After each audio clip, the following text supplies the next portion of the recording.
पक्का है स्टैंड करता तो मुझे करता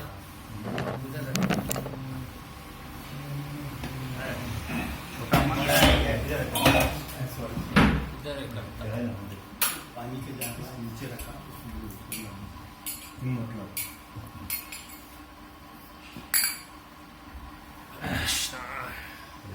जय राधा माधव कुंज बिहारी जय राधा माधव कुंज बिहारी जय गोपी गिरवरधारी जय गोपी गिरवरधारी यशोदनंदन भज जन रंजन यशोदानंदन भज जन रंजन यमुना तीर वनचारी यमुना तीर वनचारी जय राधा माधव कुंज बिहारी जय राधा माधव कुंज बिहारी। ओम नमो भगवते वासुदेवाय ओम नमो भगवते वासुदेवाय नारायणं नमस्कृत्य नारायणं नमस्कृत्य नरं चैव नरोत्तमं नरं चैव नरोत्तमं देवीं सरस्वतीं व्यासं देवी सरस्वती विन्ध्याचल जय मुदीरयेत ततो जयधीमहि नष्टप्रायेषु भद्रेषु नष्टप्रायेषु भद्रेषु नित्यं भागवत सेवया नित्यं भागवत सेवया भगवत उत्तम श्लोके भगवती उत्तम श्लोके भवती नैष्ठिकी भक्तिर्भवति मैष्ठिकी कृष्णाय वासुदेवाय कृष्णाय वासुदेवाय देवकी नंदनाय च देवकी नंदनाय च नंदगोप कुमाराय नंदगोपकुमाराय गोविन्दाय नमो नमः गोविन्दाय नमो नमः। हरे कृष्णा। हरे कृष्ण। हम आज 1710 स्कंद 1 अध्याय 7वां और श्लोक क्रमांक 10 तो 10 का अधूरा हाँ 10 का पूर्ण जैसे करें। ऑलरेडी 2 लेक्चर हो चुके हैं उसमें लेकिन ये जो श्लोक है ये बहुत बहुत इम्पोर्टेंट इम्पोर्टेंट तो उसको ही अपने को कंटिन्यू करके आज इसको हम कंक्लूड करेंगे। तो ये बहुत ही बढ़िया श्लोक है। इसमें एक्चुअली ये जो दोन पुत्र का जो दंड ये जो चैप्टर है अभी तक दोन पुत्र के बारे में कुछ स्टार्ट नहीं हुआ है अभी तक का। तो इसमें बेसिकली व्यासदेव और उनके जो पुत्र है सुखदेव गोस्वामी उनके बारे में जो कथा का चर्चा हो रही है उनका वर्णन कहाँ चल रहा है। नैमिषारण्य में सूत गोस्वामी और उनके साथ में 88,000 जो ऋषि बैठे थे उनके लीडर का नाम क्या था शौनक ऋषि। शौनक ऋषि प्रश्न पूछ रहे हैं सूत गोस्वामी बेसिकली इसमें। तो शौनक ऋषि जो लीडर है वो प्रश्न पूछ रहे हैं सूत गोस्वामी को। क्या क्या प्रश्न पूछे उन्होंने अभी खाली मैं इसमें देखो क्या हुआ।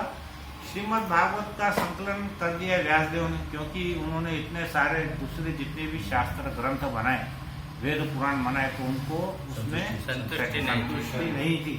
तो उन्होंने क्या किए उसको संकलन करने के बाद महर्षि व्यासदेव ने सोचा कि मैंने इतना अच्छा तो संकलन किया लेकिन इसको पढ़ेगा कौन इसको बताने वाला कौन। तो ऐसा ही हो गया उनके घर में ही एक महान विभूति पैदा हुई जिनका नाम था सुखदेव गोस्वामी उनके पुत्र।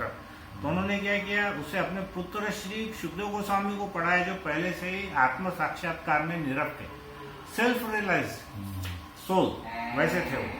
फिर उसके बाद श्री शौनक ने सूत गोस्वामी को एक प्रश्न पूछा। हाँ सुखदेव गोस्वामी तो पहले से ही निवृत्ति मार्ग पर चल रहे थे और इस तरह वे अपने आप में प्रसन्न थे। तो फिर उन्होंने ऐसे बृहद साहित्य का इतना विस्तृत साहित्य का अध्ययन करने का कष्ट क्यों उठाया। अरे भाई देखो आपके पास ऑलरेडी सब चीज है फिर भी आपको कोई जरूरत नहीं है ये सब करने की क्योंकि आप आत्माराम ऑलरेडी हो। अब ऐसे में प्रभुपाद ने क्या बोले देखो कि जो लोग इंद्रिय भोग में सुख पाते हैं जो भौतिक शारीरिक कल्याण के कार्य में स्थिर है वे कर्मी कहलाते हैं हमारे लिए। ऐसे हजारों लाखों कर्मियों में से कोई एक कर्मी आत्म साक्षात्कार द्वारा आत्माराम बन पाता है। तो लाखों में कोई एक व्यक्ति आत्माराम बनता है, लेकिन हमारे शुद्ध गोस्वामी तो करोड़ों में एक थे, बराबर है ना। तो ऑलरेडी वो इतने ज्यादा रियलाइज्ड सोल थे कि उनको ये सब करने की कोई जरूरत ही नहीं थी। तो श्री शौनक जी ने सूत गोस्वामी को वहां पे प्रश्न पूछा कि ये सब करने की क्या जरूरत है भाई, वो तो ऑलरेडी अब आपका पेट भरा हुआ है यहाँ तक, फिर आपको बोल रहे 56 भोग खाओ, हाँ? अब फिर खाने की क्या जरूरत है भाई, हाँ? ऐसा प्रश्न है उनका। तो ये जो श्लोक है इसमें फिर सूत जी उसका उत्तर देते हैं, है ना। हम खाली पढ़ते हैं, आत्मा रामस्य मुनयो निर्ग्रंथा अपि उरुक्रमे कुर्वन्ति अहेतु की भक्ति मिथम भूत गुणो हरि। मतलब जो आत्मा में आनंद लेते हैं ऐसे विभिन्न प्रकार के आत्माराम, और विशेष रूप से जो आत्मा साक्षात्कार के पथ पर स्थापित हो चुके हैं ऐसे आत्माराम यद्यपि समस्त प्रकार के भौतिक बंधनों से मुक्त हो चुके हैं, फिर भी भगवान की अनन्य भक्तिमय सेवा में संलग्न होने के इच्छुक रहते हैं। देखिए, आत्माराम व्यक्ति को कुछ भी करने की जरूरत नहीं है, भौतिक बंधन से मुक्त है, उसको कोई सेवा की जरूरत नहीं, कुछ नहीं करने की जरूरत है, लेकिन फिर भी वो क्या कर रहे हैं कि भगवान की भक्तिमय सेवा करने की उनकी इच्छा रहती है। तो इच्छा कहाँ से आती है मालूम है? सामने वाले व्यक्ति में जिस कुछ गुण हो तो उसकी इच्छा होगी। मान के चलो, अभी हमारे प्रभु जी है, नरेश प्रभु, हम इनसे बात कर रहे हैं, अगर ये प्रेम से रिप्लाई कर रहे हैं तो मेरी इच्छा होगी इनसे ज्यादा बात करने की, है ना। तो भगवान के जो गुण है वो इतने दिव्य है कि वो मुक्त आत्माओं को भी वो आकृष्ट कर सकते हैं। तो अब ये जो श्लोक है इसका अर्थ श्रील प्रभुपाद जी ये बताना चाह रहे हैं कि देखो भाई, जो कर्मी है, ज्ञानी है, योगी है ना, ये डिफरेंट मार्ग में जितने भी लोग हैं वो तो भगवान के प्रति आकृष्ट होते ही है, लेकिन ऑलरेडी जिनका सैचुरेशन हो गया है गले तक, सिर तक, वो भी क्यों हो रहे हैं? क्योंकि भगवान में ऐसे दिव्य गुण है। तो ये श्लोक बहुत बढ़िया है। अब इसमें है ना, हम क्या करेंगे प्रभु जी, जो ऑलरेडी अपना हो गया, आखिरी का खाली मेरे ख्याल से एक पेज कुछ बाकी होगा इसका, यहाँ पे प्रभु जी, प्रभु जी कहाँ तक होगा ये कल थोड़ा कुछ बता सकते हैं आप? हाँ, तो हम हाँ, हरि भक्ति सुधोदय के अनुसार इत्थम भूत शब्द का आशय है पूर्ण आनंद है, निराकार ब्रह्म की अनुभूति से। हम एक बार ये पढ़ लेते पहले, ओम अज्ञानतिमिरान्धस्य ज्ञानाञ्जनेन शलाकया चक्षुरुन्मीलितं येन तस्मै श्रीगुरुवे नमः। श्रीचैतन्यमनोभीष्टं स्थापितं येन भूतले स्वयं वन्देऽहं श्रीगुरुं श्रीयुतपदकमलं श्रीगुरुवैष्णवंश्च श्रीरूपं साग्रजातं सहगण रघुनाथान्वितं तं सजीवं सावधूतं सावधूतं परिजनसहितं कृष्णचैतन्यदेवं श्रीराधा कृष्णपादान् सर्वललिता श्रीशाखान्तांश्च नमो विष्णुपादाय कृष्णपृष्ठाय भूतले श्रीमते भक्तिवेदान्त स्वामिने नामिने। नमस्ते सरस्वती देवे गौरवाणी प्रचारिणे निर्विशेष शून्यवादी पाश्चात्यदेशकारिणे। हे कृष्ण करुणा सिंधु दीनबन्धु जगत्पते गोपेश गोपिकान्त नमोस्तुते। तप्त कांचन गौरी राधे वृंदावनेश्वरी वृषभानुसुते देवी प्रणमामि हरिप्रिये। वाञ्छाकल्पतरुभ्यश्च कृपा सिन्धुभ्यैव च पतितानां पावनेभ्यो वैष्णवेभ्यो नमो नमः। जय श्री कृष्ण चैतन्य प्रभु नित्यानंद श्री अद्वैत गदाधर श्रीवासादि गौरभक्तवृंद। हरे कृष्णा कृष्णा कृष्णा हरे हरे, हरे राम राम राम हरे हरे। हरे कृष्णा कृष्णा कृष्णा हरे हरे, हरे राम राम राम हरे हरे। हरे कृष्णा कृष्णा कृष्णा हरे हरे, हरे राम राम राम हरे हरे। तो हरि भक्ति सुधोदय के अनुसार इत्थम भूत शब्द का आशय है पूर्ण आनंद। निराकार ब्रह्म की अनुभूति से प्राप्त दिव्य आनंद की तुलना बछड़े के गोकुर से बने गड्ढे में आने वाले रंच मात्र जल से की जा सकती है। अभी देखिए, निराकार ब्रह्म में जाना, अपने आप को भगवान में मर्ज होना, लीन होना, उसको भक्त लोग अच्छा नहीं मानते, क्योंकि उसमें हमारा अस्तित्व समाप्त हो जाता है, हम भगवान की सेवा नहीं कर सकते, बराबर है। तो उसका जो आनंद है, ऐसे बहुत से संप्रदाय है जो इसको मानते हैं, लेकिन उसका जो तुलना है, आनंद की तुलना कैसी है? मान के चलिए एक बड़ा सागर है, विशाल, उसमें कितना जल है? असीमित। लेकिन जो गाय का बछड़ा है, वो जब चलता है तो उसका जो पैर का खुर है, हुफ, उसमें कितना पानी आने वाला है? ना। तो वो जो आनंद है जो हमको सागर में मिल रहा है, और वो जो आनंद है जो गाय के बछड़े के पैर के खुर में मिल रहा है, तो वो कितना है उसके सागर की तुलना में? वो क्या है? कुछ भी नहीं है। तो क्या बोल रहे हैं यहाँ पे कि जो निराकार ब्रह्म का आनंद है वो गाय के बछड़े के खुर के अंदर जितना पानी आता है उतना ही है, जबकि भगवान के दर्शन रूपी आनंद के सागर की तुलना में वो तुच्छ है, बराबर है। तो निराकार ब्रह्म में वो ब्रह्म ज्योति में लीन होना चाहते, भगवान का अस्तित्व ही नहीं है, ऐसा वो मानते। भगवान श्री कृष्ण का व्यक्तिगत रूप इतना आकर्षक है कि यह अपने में समस्त आकर्षण, समस्त आनंद, समस्त रसों को संजोए है। यह आकर्षण इतना प्रबल है कि कोई भी व्यक्ति इनका विनिमय भौतिक योग शक्ति तथा मुक्ति से नहीं करना चाहता। इस कथन के समर्थन के लिए किसी तर्क की आवश्यकता नहीं है, किंतु मनुष्य अपने स्वभाव से ही भगवान कृष्ण के गुणों के प्रति आकृष्ट होता है। हमें भली भांति जान लेना चाहिए कि भगवान के गुणों का लौकिक गुणों से कोई सरोकार नहीं होता। जो हमारे भौतिक ऐश्वर्य है, भौतिक ज्ञान है, भौतिक बल है, उसकी हम कंपेयर, तुलना भगवान के गुणों से नहीं कर सकते। भगवान के जो गुण है वो कैसे? सच्चित आनंद है, वो आनंद, ज्ञान तथा शाश्वता से पूर्ण होते हैं।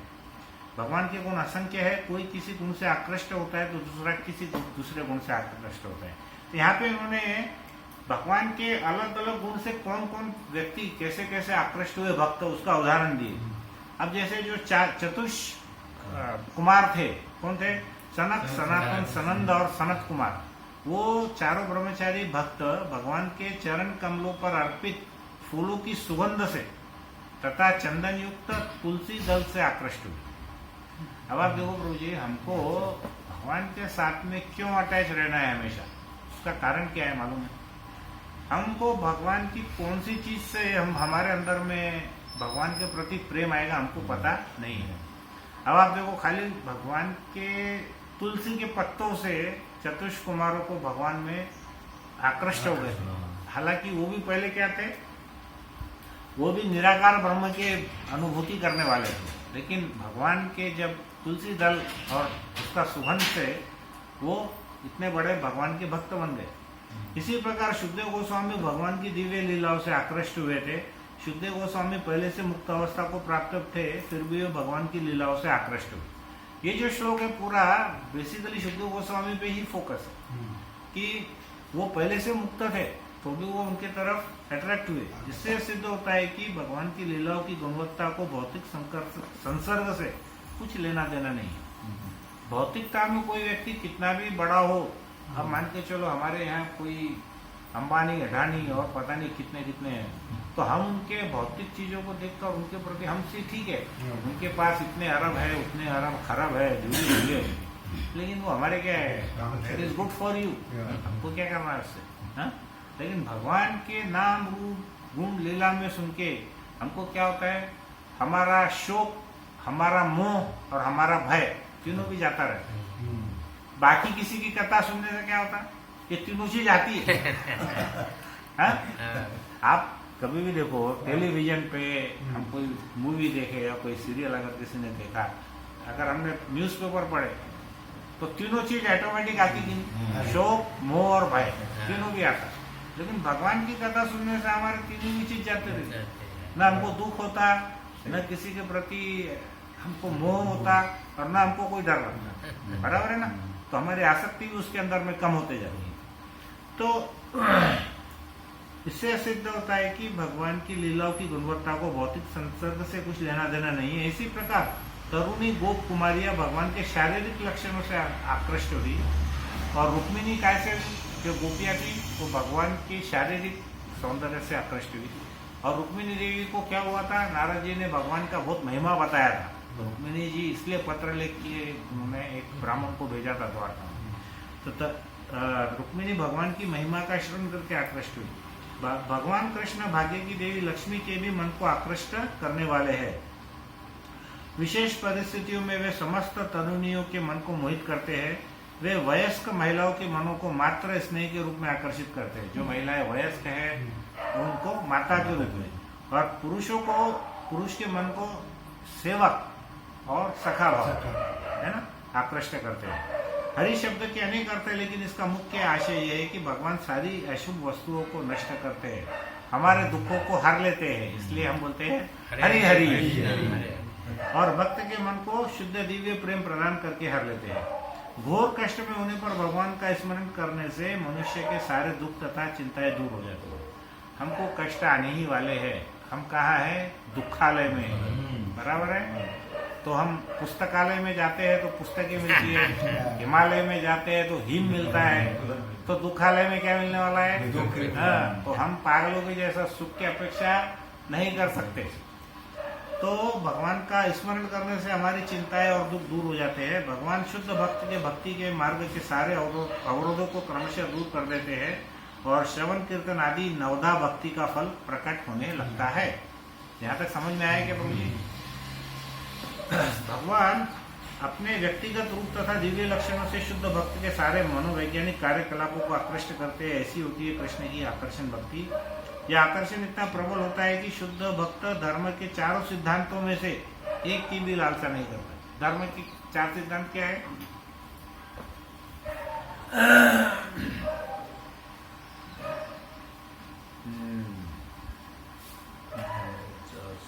चार सिद्धांत धर्म के हमारे क्या है? धर्म अर्थ काम मोक्ष है?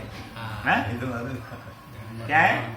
धर्म अर्थ काम और मोक्ष। तो इसमें किसी की भी लालसा नहीं होती। वो बोलता मेरे को कुछ भी नहीं चाहिए, कोई मेरे बारे में बुरा तो छोड़ो, अच्छा भी मत बोलो, मुझे कुछ भी नहीं चाहिए, मोक्ष भी नहीं चाहिए। क्या चाहिए? धर्म मतलब अलग अलग प्रकार के जो धार्मिक वो है उसके बारे में भी नहीं, अर्थ पैसा भी नहीं चाहिए, काम वासना भी नहीं चाहिए, कोई भी चीज का लालसा भी नहीं चाहिए और मोक्ष भी नहीं चाहिए। सिर्फ और सिर्फ भगवान की भक्ति चाहिए। यह भगवान के दिव्य लक्षणों के आकर्षण उनके साथ अपी तथा शब्द लाने से आशय में असीम वृद्धि हुई है। ठीक है, इसके बाद कोई खास नहीं है। अब देखिए प्रभु जी, मैं थोड़ा सा इसका आपको बताता हूँ। क्या हुआ कि जब चैतन्य महाप्रभु 24 वर्ष की अवस्था में उन्होंने संन्यास लिए तो वो कहाँ गए? वो जगन्नाथपुरी में, ठीक है। वहां पर उनको सार्वभौम भट्टाचार्य मिले। सार्वभौम भट्टाचार्य कैसे थे? वो भी भक्ति योग में नहीं थे। वो जो थे वेदांतवादी थे, तो मायावादी। तो लेकिन जब चैतन्य महाप्रभु गए तो सार्वभौम भट्टाचार्य ने देखा कि भाई कोई नया बालक, तरुण बालक हो, तो उम्र में उनसे काफी बड़े थे सार्वभौम भट्टाचार्य। तो वो उनकी कांति को देख के, उनके रूप को देख करके और उनको देख करके बड़े प्रभावित हुए और उन्होंने क्या किया, उनको विनंती किया कि आप हमारे ही घर में रुको यहाँ जगन्नाथपुरी में। ऐसा सार्वभौम भट्टाचार्य ने चैतन्य महाप्रभु से कहा। तो वो चैतन्य महाप्रभु जगन्नाथपुरी में श्री जगन्नाथ जी के दर्शन करके आए और आकर के इतने भाव विभोर हो गए कि वो जमीन पर ही मूर्छित हो गए। हमारे जैसा कोई साधारण व्यक्ति समझेगा कि अरे भाई इनको फिट आ गया, मिर्गी आ गई, है ना। लेकिन सार्वभौम भट्टाचार्य को समझ गया कि ये जो लक्षण है ये फिट के या मिर्गी के लक्षण नहीं है, ये तो कोई दिव्य लक्षण है। ऐसा जो उनके अंदर आवेश है और ऐसा जो उनको प्रेम है, जो मूर्छित होना, तो ये तो कोई दिव्य लक्षण है। तो वो क्या हुआ, सार्वभौम भट्टाचार्य ने उन्हें बोला कि भाई मैं तुमको वेदांत पढ़ाना चाहता हूँ, है ना। तो आप उनको लगा कि ये तो बहुत बड़े कोई व्यक्ति है, तो मैं उनको वेदांत पढ़ाऊंगा। सार्वभौम भट्टाचार्य के पास में कई हजारों लोग आते थे वेदांत उनसे सुनने के लिए। तो उन्होंने क्या किया, चैतन्य महाप्रभु को सामने बैठा दिया और वेदांत पे वो टिप्पणी, वो कथाकार उन्होंने चालू कर दिया। अब बहुत देर हो गई। अब जो भी प्रवक्ता है, अगर सामने वाले व्यक्ति कोई रिस्पांस नहीं दे तो उसको समझ में नहीं आता है कि उसको समझ रहा है कि नहीं समझ है। तो चैतन्य महाप्रभु मुंह भी नहीं हिला रहे, सर भी नहीं हिला रहे, ये बोलते जा रहे हैं, वो ना तो हाँ बोलते हैं ना तो ना बोलते हैं।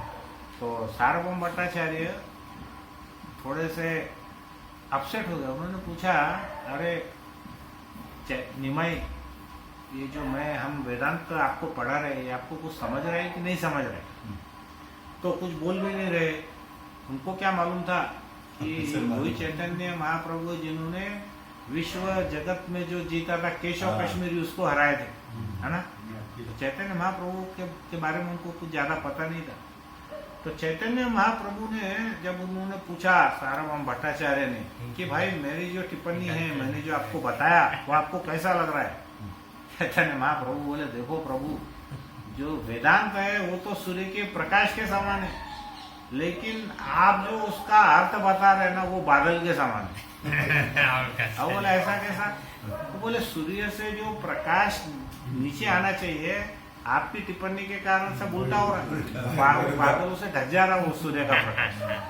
तो सार्वभौम भट्टाचार्य को ऐसा बोला कि अरे ये ऐसा कैसा बोल रहे मेरे को कि मेरा जो टिप्पणी है, टीका है, वो बोले अरे मेरे को लेक्चर सुनने के लिए हजारों लोग आते, मेरे से शास्त्रार्थ करते, और तुम ऐसा बोल रहे कि मेरा जो टीका टिप्पणी है वो बादलों के समान है, जो कि सूर्य प्रकाश की किरणों को ढक देता है। मतलब मेरा जो ज्ञान है वो आपके ज्ञान को ढक रहा है, उसका मतलब ऐसा है। तो उन्होंने क्या किया, सार्वभौम भट्टाचार्य ने वहां पे ये जो अपने श्लोक में आत्माराम शब्द आया था, जो आपने पिछले 2 लेक्चर में सुने, इसलिए मैं ज्यादा डिटेल में नहीं जा रहा हूँ, खाली इससे संबंधित बोल रहा हूँ कि आत्माराम शब्द के उन्होंने क्या करे, उसके 9 अर्थ बताए, शब्दार्थ, जिन्होंने सार्वभौम भट्टाचार्य बोले कि देखो इसके मैंने 9 अर्थ आपको बता दिया, अब आप बोल। तो चैतन्य महाप्रभु ने क्या किए, वो जो 9 शब्दों के अर्थ थे उसमें से किसी को भी स्पर्श भी नहीं किया, और चैतन्य महाप्रभु ने उसके 18 शब्दार्थ बताए, और उसमें से एक भी कोई रिपीट नहीं था। तो सार्वभौम भट्टाचार्य की पूरी जिंदगी में ऐसा कोई व्यक्ति आज तक नहीं मिला था कि जो ऑन स्पॉट पे 18 के 18 शब्दार्थ कुछ एक आत्माराम शब्द के बताए। तो वो समझ गए कि ये व्यक्ति कोई साधारण मनुष्य नहीं है, ये तो कोई परम सिद्धि या भगवान ही है, ऐसा सार्वभौम भट्टाचार्य समझ गए। तो जब चैतन्य महाप्रभु बाद में सनातन गोस्वामी से मिले, तो सनातन गोस्वामी ने उनको बोला कि प्रभु जी, वो आपने जो चर्चा किए थे इसके साथ में सार्वभौम भट्टाचार्य के साथ में, वो जो चर्चा है हमको सुनना है? मेरी बहुत इच्छा है कि वो आपने इतने सारे शब्दार्थ किए, तो उसके बारे में मुझको कुछ बताइए। तो उन्होंने चैतन्य महाप्रभु बोले कि देखो सनातन, एक बात बताऊं कि हम दोनों लोग, सार्वभौम भट्टाचार्य भी और मैं भी, हम दोनों पागल हैं। अरे पागल कैसे? उसको एक शब्द है बंगाली में बातुल, मतलब बड़बड़ है, एक्चुअली शब्द है बड़बड़ करने वाले। अब बोले हम दोनों क्या है, बड़बड़ करने वाले। बोले कैसे? वो बोले वो भी बड़बड़ करते, मैं भी बड़बड़ करता। तो कुछ तो ऐसी चर्चा हुई थी। तो चैतन्य महाप्रभु ने क्या किए, इस बार वो जो 9 शब्दार्थ थे वो छोड़ दिए, जिन्होंने 18 शब्दार्थ जो वहां बताए थे वो भी छोड़ दिए। उन्होंने सनातन गोस्वामी को वहां 61 नए शब्दार्थ बताए। 61, 9 और 18 कितने होगा टोटल? 88। तो एक शब्द के 88 मीनिंग उन्होंने बताए। अब चैतन्य महाप्रभु क्या करते थे, पहले बोलते थे कि देखो जो ये मैं आपके साथ में चर्चा कर रहा है ये सही है, तो सब लोग बोलते, सबको पूछते थे आपको कैसा लग रहा है, तो बोलते थे हाँ सब सही है। फिर बाद में बोलते थे नहीं ये पूरा गलत है, देखो मैं इसके बारे में बता। तो चैतन्य महाप्रभु इतने पावरफुल थे। तो शौनक ऋषि जो कि पूछ रहे हैं सूत गोस्वामी को, अब सूत गोस्वामी को सुखदेव गोस्वामी के बारे में आपको मालूम है, वो उनके माता के गर्भ में 12 वर्ष तक के थे, तो बाहर ही नहीं आना चाहते थे। तो जब भगवान कृष्ण ने उनको प्रॉमिस किया कि भाई तुम बाहर आओ, मैं गारंटी लेता तुम्हारी, तो सुखदेव गोस्वामी बाहर आए माता के गर्भ से। और वो पहले क्या सोचते थे कि माता के गर्भ की यातना बाहर के संसारों के दुख की यातना से ज्यादा अच्छी है। माता में के गर्भ की यातना बाहर के दुखों की यातना से ज्यादा अच्छी है, मैं वो सहन करूंगा लेकिन मैं बाहर नहीं आऊंगा। तो फिर कृष्ण भगवान उसको उनको प्रॉमिस किए और वो बाहर आए, और आते से ही क्या करे, सीधा जंगल चले गए। कोई कपड़ा नहीं कुछ नहीं, चले गए।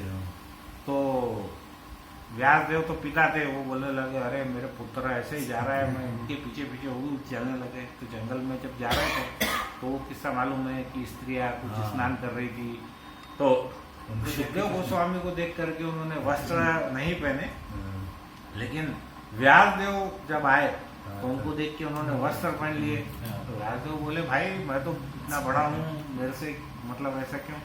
तो स्त्रियां बोली कि जो आपका पुत्र है वो आत्माराम है, उसको आत्मा में और शरीर में कोई भेद का पता नहीं, इसलिए वो आत्माराम है, इसलिए हमको पता है, तो हमको उनसे शर्म नहीं, तो हमने वस्त्र नहीं पहने।